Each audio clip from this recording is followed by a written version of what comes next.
जय माता रानी दोस्तों, नीता विक्रम चैनल में आप सबका स्वागत है। माँ जगदम्बा के नाम का जयकारा लगाएं कमेंट सेक्शन में। जय माता रानी, हर हर महादेव, जय गणपति अवश्य लिखिए। सावन का माह शुरू हो गया है। वर्ष 2021 है और कल है 27 जुलाई 2021 की तारीख, मंगलवार का दिन। ये सावन का पहला मंगल है और इस दिन पे चतुर्थी तिथि है। इस कारण इस तिथि को अंगारा चतुर्थी के नाम से जाना जाएगा। दोस्तों, आप सभी को पता है सावन में आने वाले सभी मंगलवार का विशेष महत्व होता है, क्योंकि इस दिन पे विवाहित स्त्रियां मंगला गौरी व्रत रखती हैं। मंगल का एक विशेष महत्व सभी के जीवन में होता है।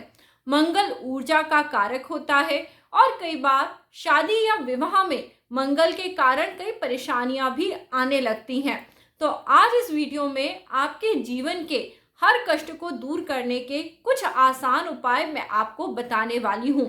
सावन का महीना पुण्यदायी मास कहलाता है।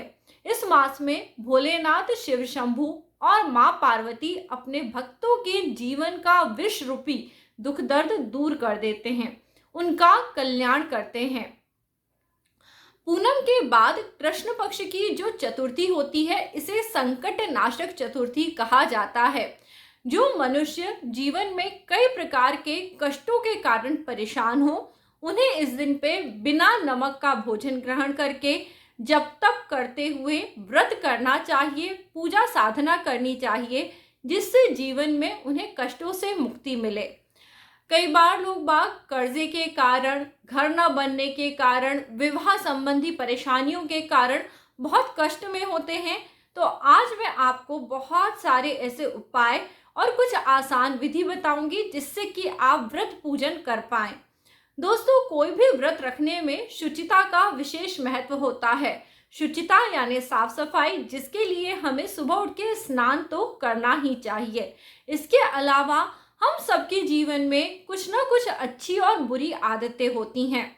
सावन का महीना आया है तो मैंने सोचा आपको बताऊं कि आप भी अपने अंदर झांक के देखें। किसी में कोई बुराई होती है तो किसी में कोई और।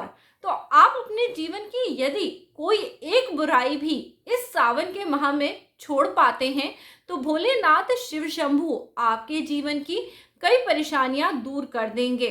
क्योंकि आज संकष्टी चतुर्थी है और मंगला गौरी व्रत है। तो ऐसे में यदि आपके जीवन में कोई बहुत बड़ा संकट, दुख चल रहा है, तो उससे मुक्ति पाने के लिए हम अपने इष्ट के सामने जाते हैं और अपनी कोई ना कोई बुरी आदत छोड़ने के लिए यदि मन से प्रण ले लेते हैं, तो हमारे इष्ट हमारे बुरे कर्मों से, हमारे पापों से हमारी रक्षा करते हैं। ये बहुत आसान उपाय है, पर अधिकतर लोगों को आसान उपाय रास नहीं आते। आपको लगता है जब तक कुछ जला ना दें, जब तक कुछ बहा ना दें, तब तक उपाय हुआ ही नहीं। चलिए, अब आपके लिए मैं और कुछ और सरल सरल उपाय बताती हूँ। दोस्तों, सरल उपाय करने से दो चीजें होती हैं। एक तो जीवन में सुख बढ़ता है और दूसरा आपके जो बड़े बड़े कष्ट हैं वो बहुत छोटे कार्य करने से ठीक हो जाते हैं। कई लोग तो ज्योतिष पे इसलिए भी विश्वास नहीं करते, बोलते हैं हम सब कुछ ठीक कर रहे हैं, हमारा जीवन अच्छा चल रहा है, इसमें ज्योतिष की क्या भूमिका। जो इंसान अपने जीवन में गलतियां कम करते हैं, उनका जीवन तो ऑटोमेटिक अच्छा चलेगा। इस बात में आप सबको विचार करना चाहिए। अब यदि जीवन में कहीं कोई दिक्कत है, कोई परेशानी है, तो हमें सोच विचारने की बहुत ज़रूरत है कि हम कर क्या रहे हैं। अब जैसे अगर विवाह में कष्ट है, तो कई बार विवाह में कष्ट का कारण क्या होता है? अति। कई लोगों को अति में बोलने की आदत होती है, कई लोगों को अति में सोचने की आदत होती है। अलग अलग प्रकार की अति होती है जिसके कारण हमें कष्ट मिलने लगता है। कई लोगों में अति उम्मीदें रखने की आदत होती है, दूसरों से एक्सपेक्टेशन इतनी ज़्यादा होती है कि वही हमारे दुख का कारण बन जाती है।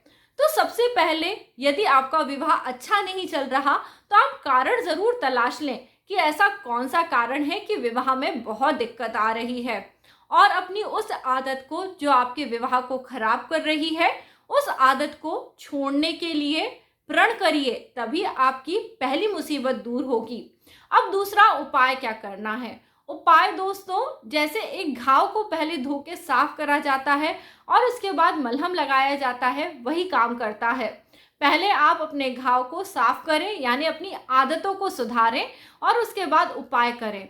उपाय में हम सब कुछ भगवान के चरणों में समर्पित करते हैं और उसे प्रसाद स्वरूप ग्रहण करने का भगवान से आशीर्वाद मांगते हैं। दोस्तों, अनाज, भोजन इत्यादि तो हम सब करते हैं, पर जब हम प्रसाद खाते हैं तो वो हमें नुकसान नहीं करता। इसी प्रकार ये सांसारिक वस्तुएं, भोग, उपभोग जब भी आप ग्रहण करें, इसे ईश्वर का आशीर्वाद मान के ग्रहण करेंगे तो ये आपको दुख तकलीफ नहीं देंगे, बल्कि सुख सौभाग्य में वृद्धि करेंगे। तो दोस्तों, आप सभी को क्या करना है, कल मंगलवार का दिन है, संकष्टी चतुर्थी है, तो आप दूब की घास जरूर ले आएं और भगवान गणेश जी के मस्तक पे ये दूब की घास अर्पित करें। साथ ही साथ जिन लोगों के वैवाहिक जीवन में बहुत कष्ट आ रहा है, उन्हें वट वृक्ष के नीचे जाके मीठा जल, ये मीठा जल आप चीनी, गुड़ इन दोनों चीज़ों से बना सकते हैं। वट वृक्ष के आपको तने में डाल देना है और केवल 2 बूंद दूध लेके जाना है। दूध का गिलास मत भरिएगा, कटोरे में मत ले जाइएगा, बहुत थोड़ा सा दूध लेके जाइए और वट वृक्ष के नीचे जो मिट्टी होती है, बालू होती है, उसे हल्का गीला करके उसका टीका पति पत्नी दोनों लगाएं तो उनके जीवन में जो कलेश होता है वह दूर होने लगता है।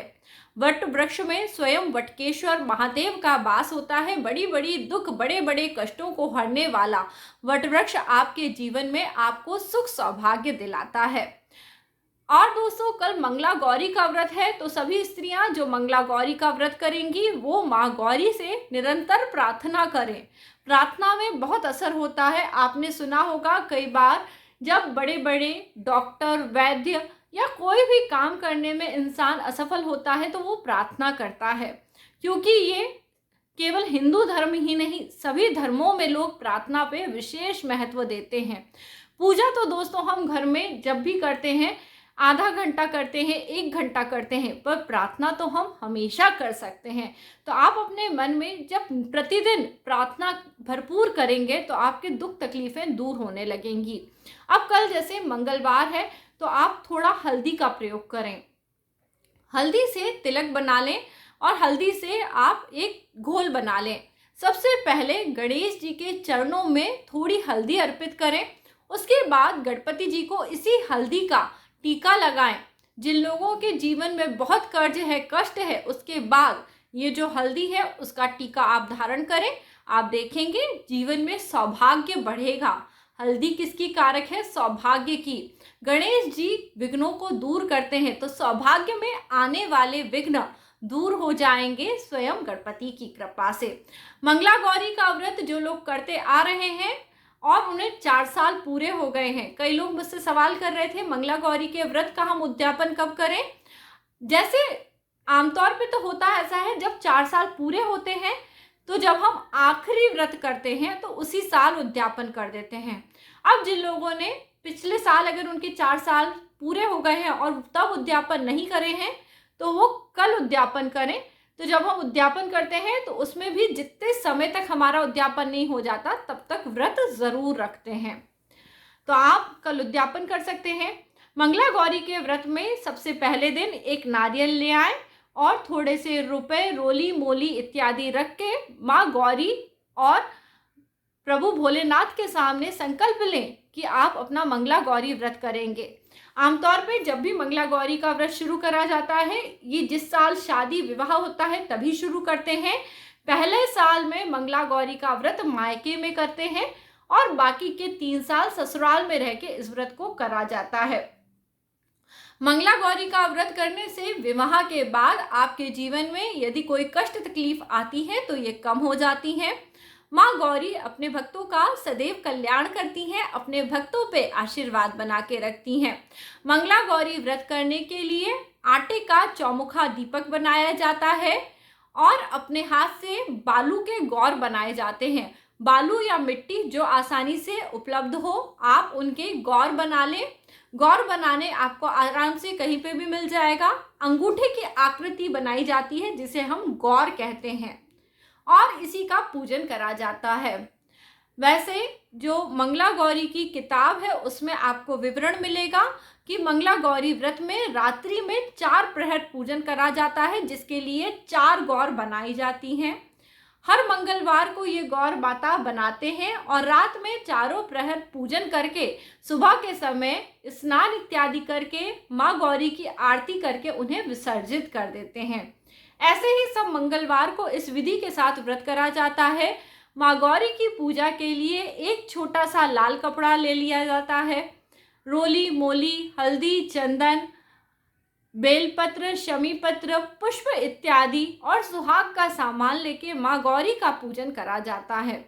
माँ गौरी के पूजन में मिष्ठान भी बनाए जाते हैं और मौसमी फल चढ़ाए जाते हैं।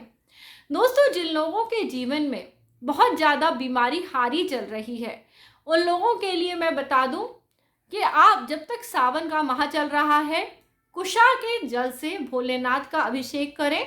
देखिएगा बीमारी से और कष्ट से आपको मुक्ति मिलेगी। तो मंगला गौरी के व्रत के विषय में भी मैंने आपको बता दिया है और साथ ही साथ मैंने आपको बताया है संकष्टी चतुर्थी के विषय में और आपके दुख तकलीफ दूर करने वाले नियमित उपाय के बारे में। आप ये सभी कार्य करिए, मंगला गौरी का व्रत करिए, संकष्टी का व्रत करें, आपके जीवन के कष्ट दूर होंगे। कल के दिन आप क्या क्या अध्याय पढ़ सकते हैं, क्या पढ़ सकते हैं, ये बता देती हूँ। कल संकष्टी चतुर्थी है तो संकट नाशक गणेश के स्तोत्र का जो पाठ है वो कर सकते हैं। मंगला गौरी व्रत की कथा मैं कोशिश करूँगी चैनल पे डालने की, अगर नहीं डाल पाई तो भी आप ज़रूर पढ़िएगा और इस कथा को सुनिएगा। इसके अलावा रुद्राष्टकम का पाठ करना सावन के पूरे मास में आपको अद्भुत ऊर्जा देता है। भगवान भोलेनाथ के सामने दीपक प्रज्वलित करना, उनका अभिषेक करना जीवन के कष्टों को दूर कर देता है। सावन में अपने जीवन को बदलने वाले ये छोटे छोटे कार्य करिए और जैसा कि मैंने वीडियो के शुरू में आपको बताया, अपने अंदर आत्म अवलोकन करके अपनी कोई ना कोई जो बुरी आदत है उसे छोड़िएगा। देखिएगा भोलेनाथ आपका कल्याण करेंगे, जीवन के कष्टों को दूर करेंगे। वीडियो अच्छा लगने पे इसे लाइक कर लीजिएगा और परिवार मित्रों के साथ ज़रूर शेयर करिए। यदि आप मुझसे अपनी कुंडली पे प्रेडिक्शन लेना चाहते हैं तो अपना प्रेडिक्शन बुक करने के लिए, अपना कंसल्टेशन बुक करने के लिए इस वीडियो के नीचे दिए हुए पहले कमेंट में मेरा फ़ोन नंबर है, उस पर मुझसे संपर्क करें। अगला वीडियो लेके आपसे जल्दी ही मिलूंगी। जय माता रानी दोस्तों।